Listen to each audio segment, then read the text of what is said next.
O meu nome é Francisco Lopes, sou presidente aqui da União de Freguesias entre Ambos os Rios, Ermida e Germil.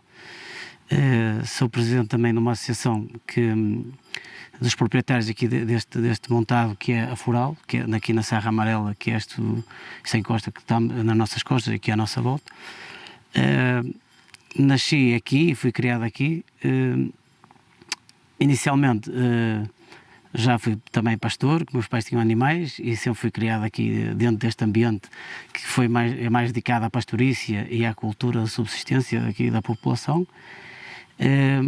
Hoje trabalho numa área diferente, mas continuo apaixonado pela pastorícia, continuo a ter animais e dedico um bocado também essa área como hobby, não é? Não como forma como profissão. Mas a minha relação, desde pequeno, sempre, apesar de tudo, sempre gostei muito da forma de viver na aldeia, sempre me cativou. Já morei no Porto, em Braga, mas a aldeia sempre foi aquilo que mais me cativou e sempre que podia, o meu escape seria sempre vir para este lado, porque sou apaixonado quer pelos rios, quer pela serra, quer pela paisagem e pela forma de viver também da população, sempre desde pequenino criado neste ambiente, e sempre foi para mim uma paixão muito grande para a aldeia e a forma como as pessoas se uniam e como trabalhavam em comunidade. Sempre foi um exemplo para aquilo que no futuro nós fomos projetando a nível da vida, não é? Porque para criar os filhos, às vezes neste ambiente mais propício a uma vida mais de liberdade, não tenho o trânsito em uma cidade, não tenho e incutir-lhes um bocado também esse espírito de comunidade, de aldeia, que acho que é importante, não é? Para o futuro destas aldeias. Cada vez menos têm população, estão a ficar desertificadas. E sempre foi a minha ambição e até já está a correr bem durante essa experiência. Infelizmente, uma das coisas que já nos deixou foi as bezeiras que existia, que era de cabras, ovelhas. Aqui na zona da Ermida existia também a bezeira de ovelhas e de vacas, onde existiam pastores, que à roda, não é? Guardavam os animais na serra. As cabras regressavam todos os dias à aldeia, as vacas durante o período de verão ficavam na serra, lá no topo da serra, e tinham os pastores que guardavam em relação aos lobos e para proteger os lobos, e as cabras também. Infelizmente as bezeiras de cabra, imagina, Lourido tinha 3.600 cabras quando eu era miúdo, isto há 30 anos atrás.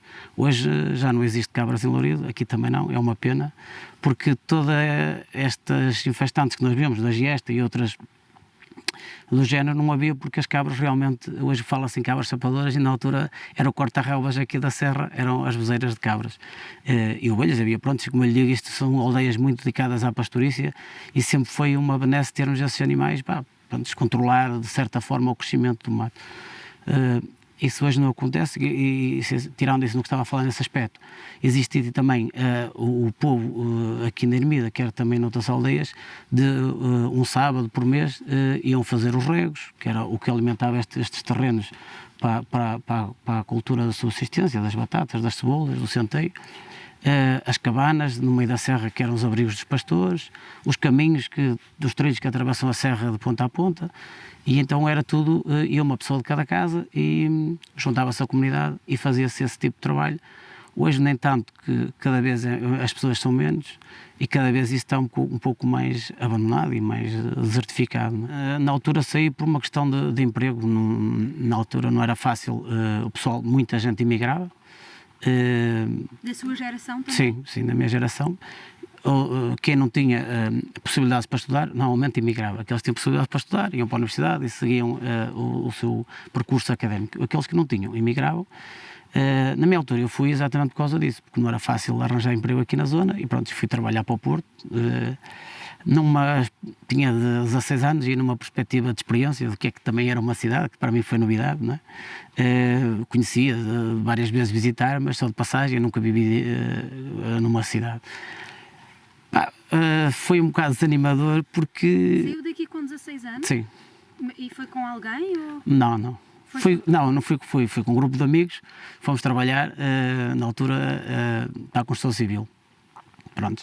Depois, e até aí o que é que fazia? Estudava, não é? E guardava os rebanhos que eram dos meus pais. Trabalhava, ajudava meus pais. Os seus pais sempre estiveram ligados à pastorícia? Sim. a agricultura, a subsistência e o resto, pá, tudo. Tínhamos vacas, tínhamos cabras, tínhamos ovelhas. É como eu digo, estas aldeias sempre viveram um pouco da pastorícia, sabe? Era o modo de subsistência deles, não era a forma como eles tinham, tirando a questão dos produtos que produziam, que era a batata, o centeio, o milho, as cebolas e essas coisas. O resto era só a pastorícia, que era para vender alguns animais, para ter forma de ter algum lucro no final do ano.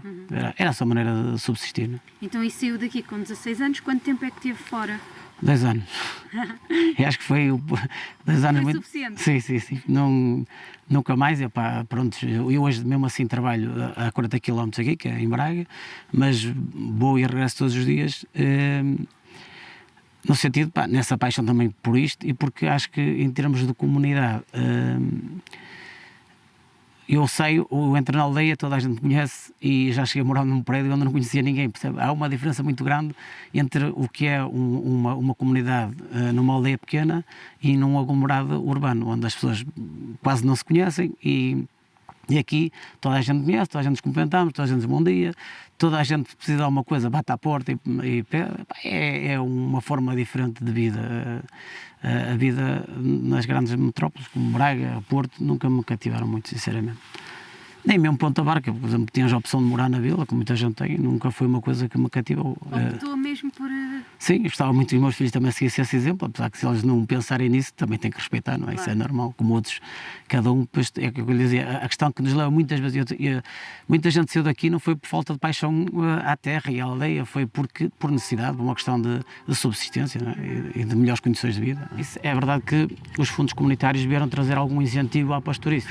A partir daí da 95, 96, volta disso, começou-se a sentir mais essa ajuda à pastorícia. De alguma forma, também em relação depois à idade das pessoas, como começaram a ficar aqui as pessoas mais idosas, também começaram por abandonar porque já não têm possibilidades de ir para a serra e de guardar os animais, e como a comunidade começou a ficar mais reduzida e o envelhecimento ser maior, pronto, não se propõe isso. Hoje poucos são os jovens que apostam nesse sistema porque, como eu lhe digo, era quase um sistema de subsistência. É verdade que os apoios existem, mas não há muita gente interessada por essa vertente, o que é pena, não é? Eu quero aqui nós, meus pais contavam, porque na altura deles, na minha geração não, mas na altura deles, nós temos esse montado aqui, como vê por aquelas cotas ali, que ainda nota naqueles carvalhos além que vê pelas folhas castanhas que aquilo foi uma zona que foi reflorestada na altura do Salazar. E então se os animais passassem para a zona de lá, como aquilo era um baldio, isto era uma propriedade privada, raramente daquele lado aprendiam os animais, aplicavam coimas e havia uma pressão muito grande sobre a gestão da pastorícia, não é? Hoje temos de uma forma diferente, porque o Parque Nacional também classificou várias áreas aqui como áreas de proteção total na parte de cima, aquela zona da Louriça onde tem as antenas.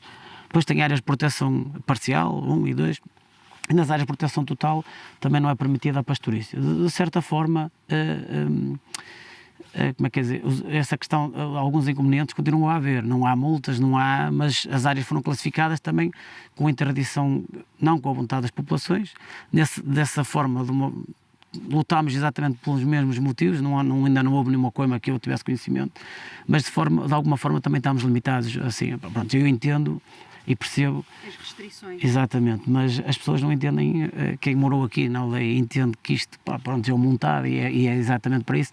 Não é fácil explicar às pessoas que isto é uma zona de proteção total e porque os animais não devem passar por aqui.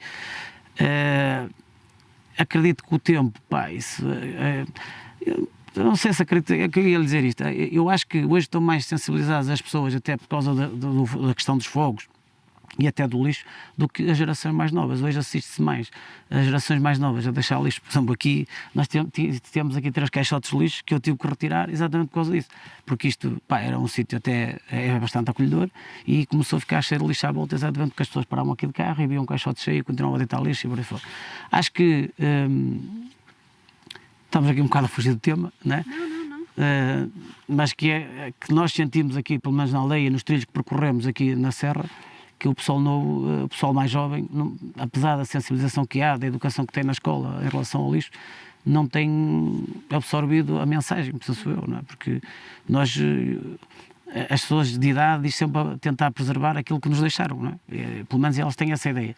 E a gente também tem, quem mora aqui, gostava que um dia mais tarde, quer os nossos netos, eles falámos sempre no futuro, reconheçam isto da forma que nos deixaram. Também não queremos que isso fique destruído. Você olha para aquele Carvalhal, não me passa pela cabeça de sempre conhecer aquilo assim e não passa pela cabeça ver aquilo destruído, mas é certo que os incêndios têm sido uma das coisas que mais têm desbravado aqui a serra a nível de florestação, o que tem sido mau também, não é? Quer a nível dos azevinhos, quer a nível dos carvalhais, dos castanheiros, são coisas que se perdem que jamais voltarão, não é?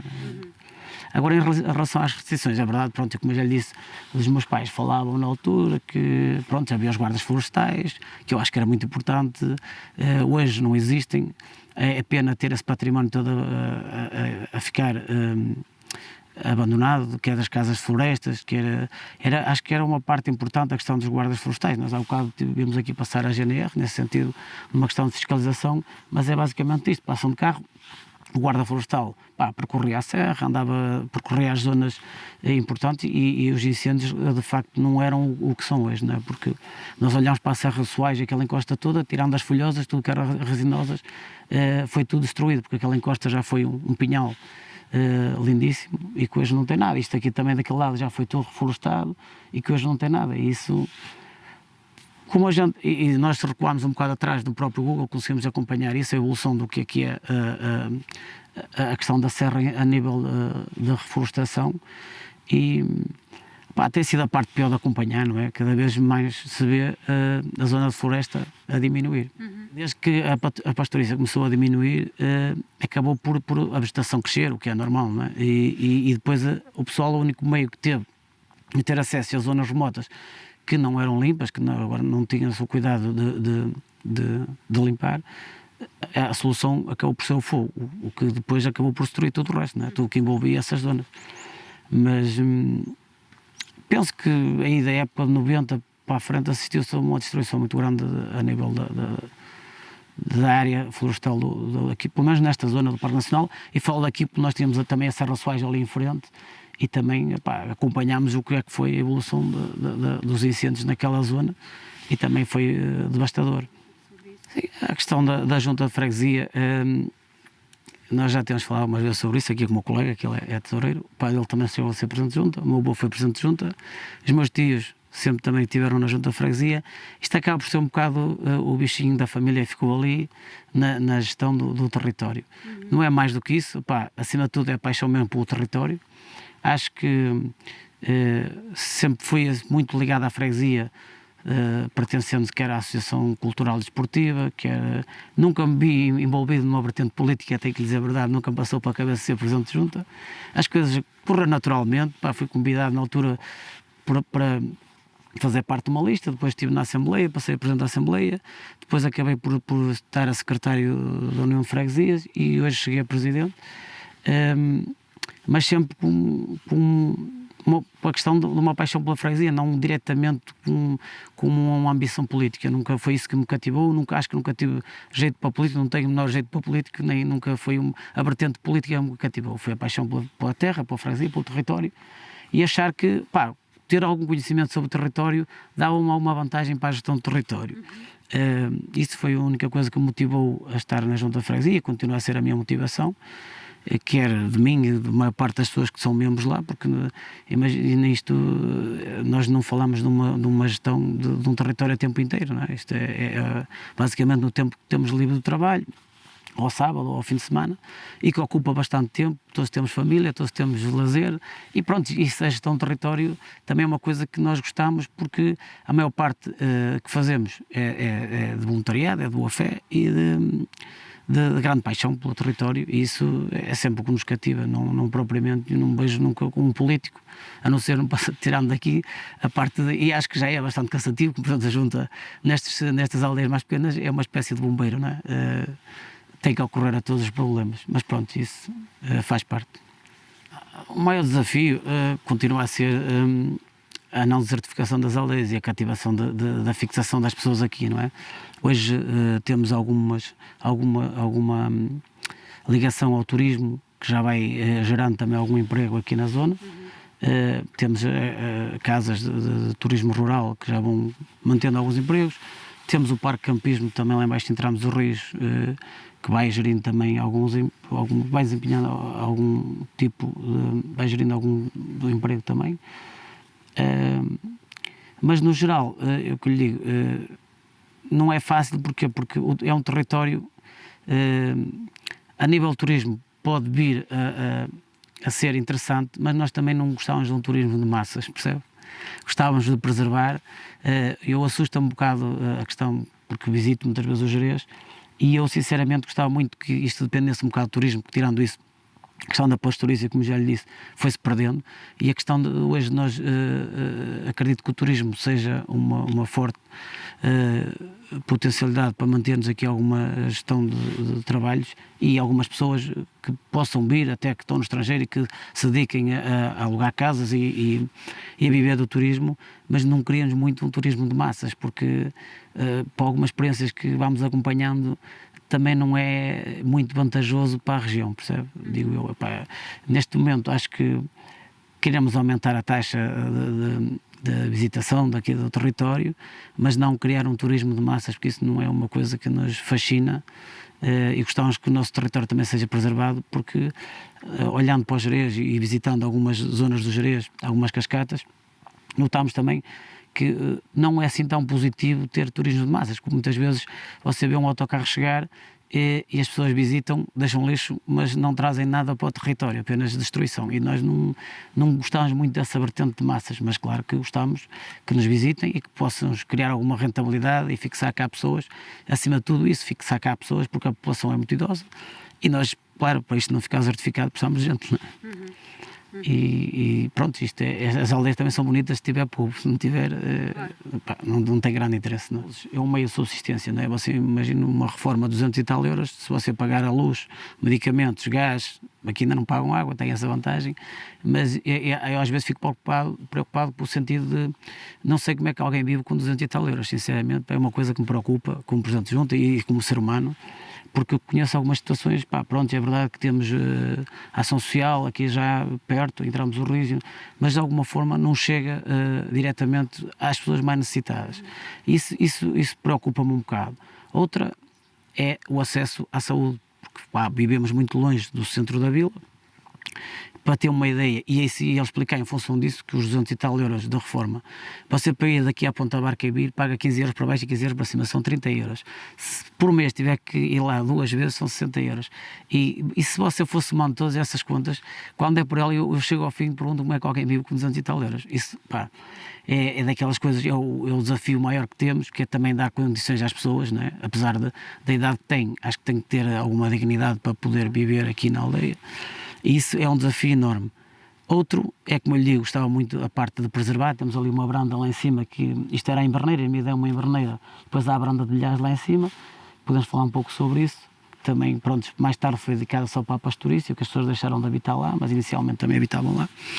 Mas a ideia é a preservação, é uma coisa que nos preocupa muito. Nós gostamos do território. Como eu lhe disse, nós vamos vendo essa questão da desertificação e da desflorestação e vai-nos preocupando, e gostávamos de preservar e gostávamos de manter exatamente como o conhecemos, porque se nos cativou a nós, também certeza de cativar alguém, a trazer alguém depois que goste. Temos algumas pessoas da freguesia que vieram de fora, uns de Lisboa, outros do Porto, e que hoje moram aí, e que também de certeza gostavam que mais pessoas irão aqui comprar casa e habitar cá, porque também nós gostamos disto, tenho a certeza que outras pessoas gostarão, porque acho que é lindo e que certeza que alguém também se há de apaixonar por este território se nós o preservarmos da forma como ele está. A Ponta Barca, aqui na Serra Amarela, existe uma branda lá em cima, não sei se já teve em Castro Laboreiro, que ainda são usadas muito. Pronto. Isto era uma inverneira, as pessoas de inverno moravam aqui e tinham aqui os animais. No verão, que é a questão da transumância, levavam os animais lá para cima para a branda, que é lá em cima em Bilhares, fica a cerca de 2 km e qualquer coisa daqui.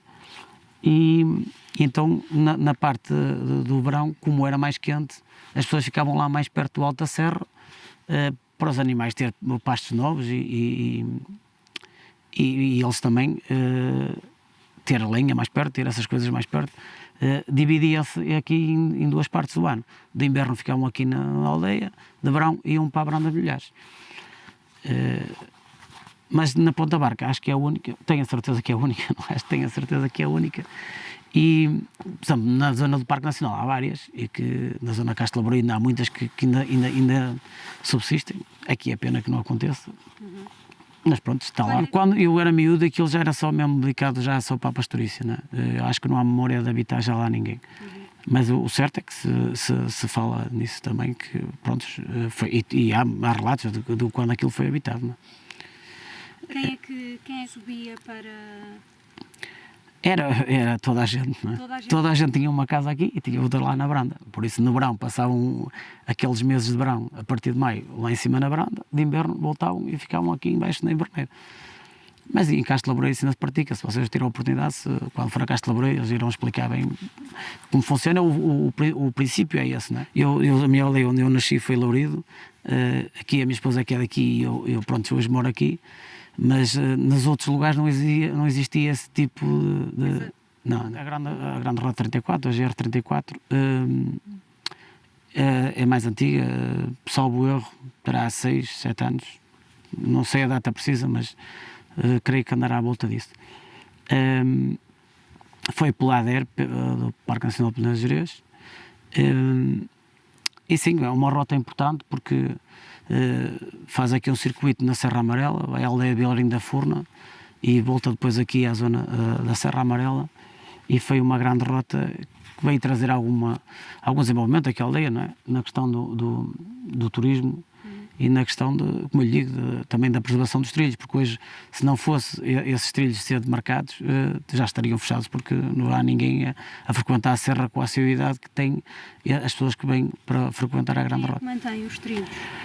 Assim, isto hoje é uma gestão um bocado da Câmara Municipal, com a ADER e com as brigadas de sapadores e das CNAFs que foram criadas, entretanto, aqui para o território. A GR50, a que atravessa o Parque Nacional com cerca de 200 km, essa é a mais frequentada, é a mais procurada, até porque o nível de dificuldade é médio. A GR34 já é uma rota que, com alguma dificuldade e mais procurada por pessoas que já estejam habituadas a caminhar, não é? A GR50, como é feita por etapas, e você pode começar no Soares e acabar no Lindoso, não tem que obrigatoriamente percorrer a rota completa, movimenta muito mais gente, sem dúvida. A Foral foi um território que pertence a 3 lugares, que é Lourido, Froufo e Ermida, que foi doada por carta de Foral na Rainha Dona Maria II, que era a Rainha de Portugal e dos Algarves, em 1794. E a gestão do território sempre foi feita por estas 3 aldeias. Mais tarde, em 1996, salvo erro, 94, 96, foi criada uma associação de proprietários, cujo nome é Foral, exatamente, e que continua a zelar pela gestão também do território, não é? Isto é um monte, não é baldio, não é comunitário, é uma propriedade privada aqui no meio do Parque Nacional, que fica mais ou menos a meio do Parque Nacional, do qual nós também fazemos a gestão. Temos alguns projetos de reflorestação, porque isso também lhes disse, é uma das nossas preocupações.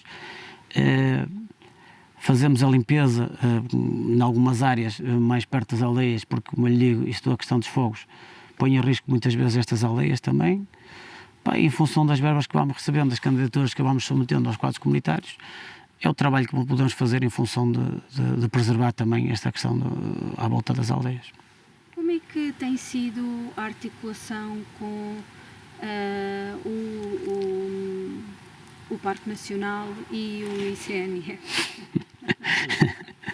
Já sei, uma experiência, se calhar que já tiveram, não tem sido fácil, é verdade, porque eu penso que o maior problema, e não é difícil, sempre que temos algum problema com o ICNF ou com o Parque Nacional, que no caso a gestão é a mesma entidade, não é? Sempre que houve as deslocações ao território, as pessoas acabam por reconhecer que a população ou quem estava a reivindicar alguma coisa tinha razão. Não é fácil fazer uma gestão à distância, quer dizer, o ICNF não tem, o Parque Nacional não tem nenhuma delegação aqui no meio, não tem nenhum representante aqui no meio, e então quando se está num gabinete é muito fácil dar pareceres, é muito fácil, hoje através do Google, através de uma série de coisas, principalmente a questão dos pareceres é aquilo que as pessoas se revoltam mais. Ou então a questão das condicionantes, como tínhamos falado antes, Aliás, digo um exemplo que está aqui à vista. Nós temos ali aquela linha de alta tensão, cortou ali 200, a REN cortou ali 200 e tal carvalhos, no qual eu fiquei muito indignado, porque se uma pessoa cortar um carvalho para o lume, porque precisa de se aquecer, é autuada. Aquilo que me falava nas restrições acaba por ser um bocado, a voltar um bocado ao passado. É autuada porque se o carvalho tiver uma dimensão superior a 30 cm, está proibido de cortar. Ali abateram-se 200 e tal carvalhos, muitos deles centenários, e eu, para mim, na altura, até veio cá uma deputada do PCP, ao qual relatámos o problema à Assembleia da República e ao Secretário de Estado do Ambiente, no qual eles, o ICNF e o Parque Nacional disse que a REN tinha toda a autorização e a resposta do Estado é exatamente nesse sentido. Eu acredito que o medo e o susto que nos pregou os incêndios de Pedrógão levou a tomar esse tipo de atitudes. Mas eu acho que, por exemplo, se algum técnico do Parque Nacional ou do ICNF viesse ao local, aposto que a poda teria sido o maior exemplo, até porque aquelas copas não representam perigo nenhum para a linha de alta tensão, percebe? E cortar 200 e tal carvalhos sem razão nenhuma aparente, magoa, dói, para quem cá vive e assistiu àquilo crescer. Serão precisos muitos anos para que se reponha as mesmas árvores no mesmo sítio, não é? E não é fácil às vezes gerir essas questões. O que eu acho é que devia de haver um acompanhamento maior, quer do Parque Nacional, ou na questão do ICNF, que é quem tem a gestão do Parque Nacional, no território. Penso que isso tem sido o maior problema. No restante, claro, se você me perguntar as indenizações sobre o lobo, é sempre uma guerra, porque depois de comprovar que se foi o lobo, hoje o ICNF, não digo que nega-se quase a dizer que são ataques de lobo, que são cães asilvestrados, e na nossa zona não faz muito sentido, porque nós crescemos aqui e sabemos que são lobos, sabemos que são cães, são coisas diferentes. Agora, o lobo é um animal que eu gosto muito, é um animal que eu admiro, acho que sim, que a preservação faz todo sentido. O que não podemos é ter o cuidado de que, quando me falo na coexistência pacífica, eu gosto muito de ouvir falar nisso, que até acho que é muito interessante, tem que se pensar que o prejuízo não pode ficar só do lado de quem tem os animais, não é? Tem que haver aqui também, para haver coexistência pacífica, eu não posso ficar só eu com o prejuízo, não é? Tem que haver aqui uma repartição de prejuízo, não é? As pessoas não deviam ser ressarcidas, acho eu, porque hoje você dificilmente o ICNF lhe paga um animal. Pelo menos aqui na nossa zona, porque você, imagina, estava aqui estes animais, se louber atrás dele, o animal não vai ficar aqui, vai fugir lá para baixo, até que você odeia com ele. Hoje temos os grifos, temos uma série de coisas que as carcaças desaparecem com muita facilidade, desde as raposas, e depois não é fácil encontrar os animais. Como digo, os animais não estão aqui à espera que o lobo venha matar aqui, não é? Fogem, não é? É o normal, o instinto natural. E depois encontrar os animais é uma dificuldade. Os vigilantes do ICNF a chegar ao local é outra dificuldade, demoram 2 dias, 3 dias, e depois o próprio ICNF a assumir um auto que seja um ataque de lobo, também é outro problema. Tem sido esse problema, penso que serão sempre os problemas maiores. Tem lá uma pedra que saiu daqui da Ermida, já esteve no Porto, no Museu Soares de Reis, quando eu andava na escola, que é a Pedra dos Namorados, quando eu andava na escola primária, chegámos a ir visitá-la ao Porto. Depois, aqui a paróquia cedeu um espaço para se criar ali o núcleo zoológico. Então temos ali a Pedra dos Namorados, uma estátua a menir e alguns artigos dedicados à agricultura. Temos um forno onde se cozia o pão, não é? Porque antes, nas gerações anteriores, não vinha o padeiro cá acima. Hoje temos essa facilidade, o padeiro poder vir à aldeia, mas antigamente, não é? Na altura que havia o centeio, que havia o milho, eles faziam a farinha. Nós estamos aqui no meio de 2 ribeiros, que é o Carcereira e que é o Rio Frouxo, onde é dotado de muitos moinhos, que era na altura servia para moer o milho, o centeio, e para fazer o pão, porque as pessoas viviam exatamente disso. Era pão e os animais criavam, não é? Era o modo deles subsistir. O museu tem lá uma coisa engraçada, que depois podemos ir ver, que era os animais levavam um corte na orelha para que fosse identificado o proprietário. Como ele estava a explicar, numa bezeira de 3.600 cabras, você, para identificar se morresse uma cabra de quem era o proprietário, chegava à orelha e então via aqui o sinal que ela tinha aqui na orelha e sabia quem era o proprietário. Depois vamos lá, até podemos lá um salto para ver. E isso é uma coisa que se perdeu, porque se perdeu as bezeiras e hoje você vê lá as famílias e os nomes, mas a maior parte das pessoas já nem não sabe quem é o sinal. Mas acaba por ser, quando vão lá alguém visitar, acham aquilo engraçado. porque hoje existe chips, existe mil e uma coisas para identificar animais, e naquela altura era um simples sinal na orelha e toda a gente sabia no meio daquelas 3.000 e tal cabras que aquela cabra era... Quando naquela altura está a falar de quê? Pá, eu, 3.000 e tal cabras já é da minha altura, recorda-me, nós éramos 3 pastores na Bezerra de Lourido e havia 3.600 cabras. Estou a falar década de 80 e 90, sempre houve uma bezerra muito grande. A partir de 95, 96 começou a diminuir bastante e hoje vimos aqui algumas vacas e é o que existe aqui na aldeia. Nessa altura era permitida a caça ao lobo, fazia-se batidas ao lobo, juntavam-se aldeias todas aqui em redor, eles começavam a bater lá debaixo da aldeia de Froufo ou São Miguel, uns iam por aquela encosta, outros iam por esta encosta, e depois aqui lá em cima tem um fojo de lobo, ali por baixo, ali, tinha um daquele lado, tem outro dali, e as pessoas levavam o lobo ali a entrar no fojo, pronto, fazia-se a caça ao lobo, havia muitos lobos cá hoje, né? Porque o lobo, desde que passou a ser preservado, não se poder caçar, tem havido um aumento significativo dos lobos. Da população. E pronto, eu acho que sim, mas também temos de ter algum controle sobre isso, porque no futuro arriscamos a não ter animais, percebe? E depois eu gostava que alguém explicasse que essa questão que estamos a falar da coexistência pacífica tem um bocado a ver com isso. É quando deixar de haver animais, o que é que o lobo vai comer? Porque isto é tudo muito engraçado, pá, quando diz que vai comer uma cabra-bravia, eu acho piada, ou a pessoa nunca viu um habitat de uma cabra-bravia, ou o lobo não tem acesso, percebe? Porque normalmente as cabras estão em grandes penhascos e de difícil acesso. É uma coisa, claro, que nos preocupa, porque hoje o lobo não vem aqui às aldeias, mas futuramente, se não tiver a comer, irá aparecer, não é? Nós hoje já vemos lobos daqui para baixo. Quando eu era miúdo e, como lhe digo, que guardava cabras também, víamos lobos daqui para cima, era sempre ao alto da serra, nunca era daqui para baixo. Hoje já aparecem mais daqui para baixo, porque, claro, os animais, existem mais animais para baixo, como as bezerras acabaram, não só nesta aldeia como áreas, acaba por o lobo também descer da serra. O habitat do lobo começou também a não ser só alta da serra, vai descendo à procura de alimento, e é normal, isso não é? Isso me parece normal. O que me preocupa no futuro também será a falta, quando não houver animais, o que é que ele irá comer, mas pronto.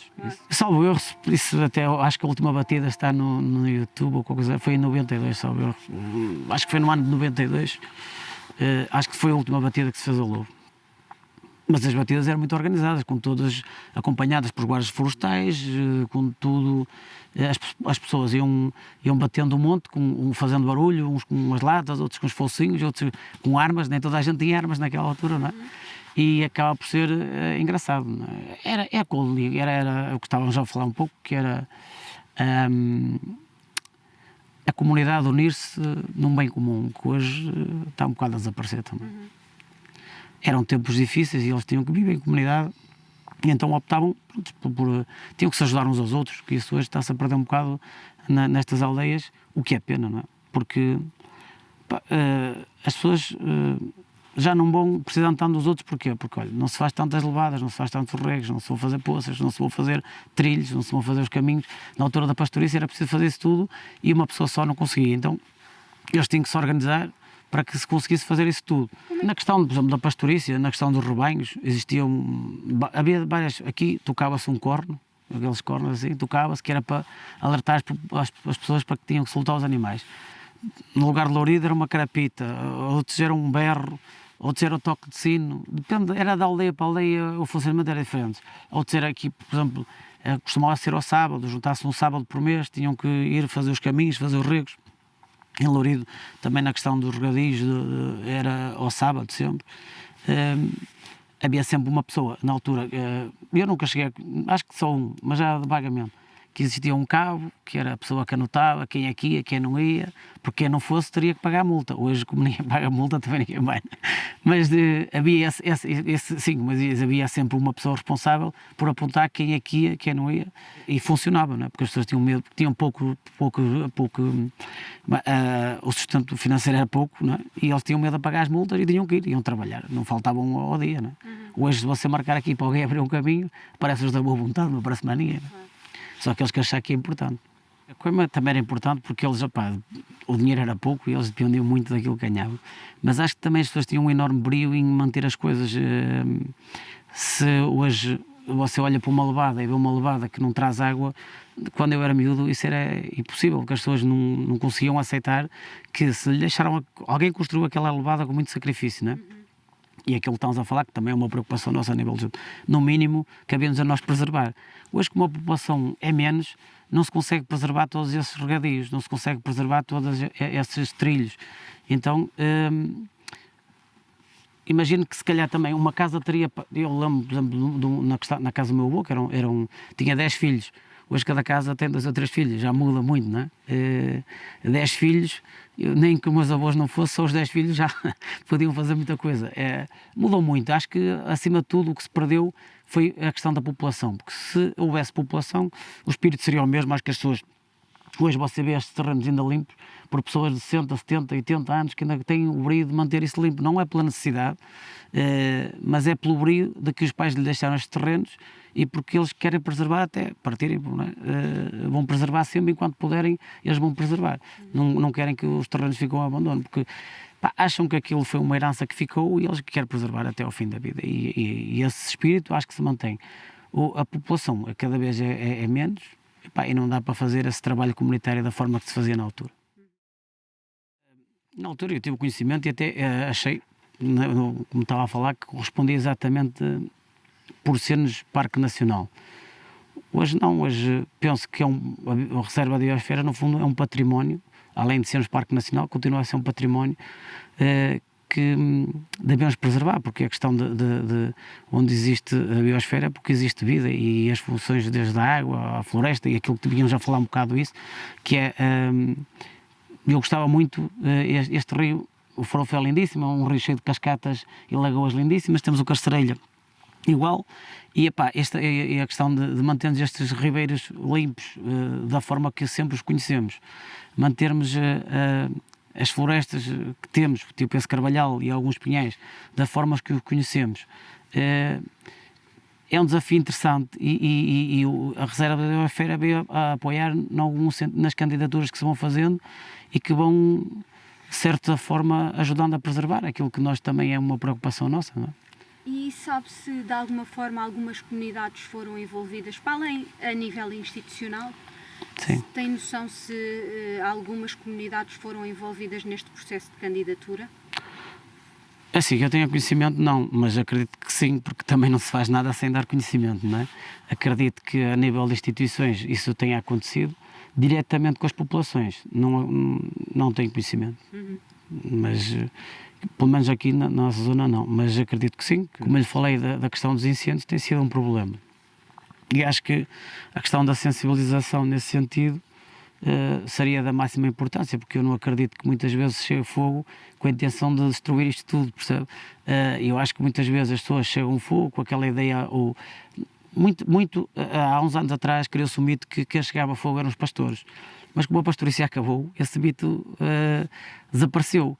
E perceber hoje porque é que se chega a fogo, porque é que se criam incêndios, é assim um bocado complicado. Já ouvi falar por razões até de algumas guerras a nível de reservas associativas de caça. Já ouvi falar que algumas explorações dedicadas à criação de gado. Ouço falar muitas coisas. Propriamente nunca vi nada que dissesse ninguém a dizer, olha, foi por este motivo. Não há um motivo. A questão é que cada vez que há um incêndio há uma destruição enorme. O último que nos recorda começou do lado de Vilarinho da Furna, destruiu esta serra toda, voltou por aquele lado e voltou por aqui e destruiu a serra na totalidade. Deu a volta.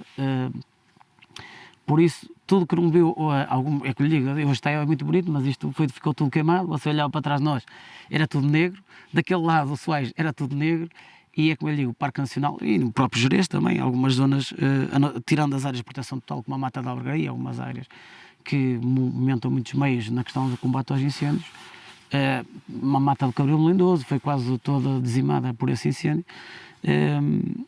E aí sim, estamos a falar de matas muito importantes na questão da criação de alguns animais, desde da cabra montês,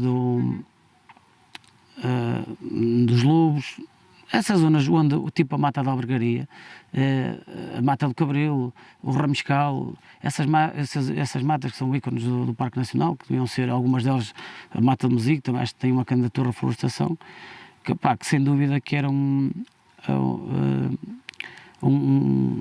desenvolvimento importante para os ecossistemas aqui da região.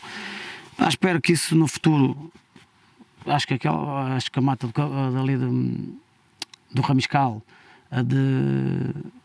do Mesio, já tem candidaturas aprovadas para a reflorestação. A de Cabril não tem, é uma pena. Conheci a mata de Cabril quase na totalidade, hoje aquilo quase não tem algumas árvores centenárias, mas poucas. E acho que essas zonas de proteção total também são da maior importância, e o que está a dizer na questão de percebermos isso, se as pessoas percebessem mais cedo, acho que na questão dos incêndios seria importante, penso que sim. Para mim é o que eu lhe digo, é uma sensação de liberdade e de bem-estar, primeiro que tudo. Penso que nós estamos aqui, o facto de acharmos que não temos aqui nenhum foco de poluição perto, e vivemos, é como eu lhe digo, não há o trânsito que tem as zonas urbanas, e criamos uma sensação de liberdade e de proteção, no fundo, que vivemos num sítio magnífico, para a saúde, penso eu, em primeiro lugar que tudo. Acho que será sempre o nosso pensamento. Depois, quem é apaixonado pela serra, acho que vive no paraíso, não é? Tem essa ideia, pelo menos eu tenho essa ideia, sem dúvida. A questão de ser reserva da biosfera é um motivo de orgulho também para contribuir para o resto dos ecossistemas que fazem parte deste envolvimento todo. É claro que o Parque Nacional não é só quem habita, é todos os animais, é a questão dos rios, das linhas de água, de preservarmos isto da melhor forma possível e que se conserve assim por muitos anos, que é isso que eu espero e é o meu maior desejo.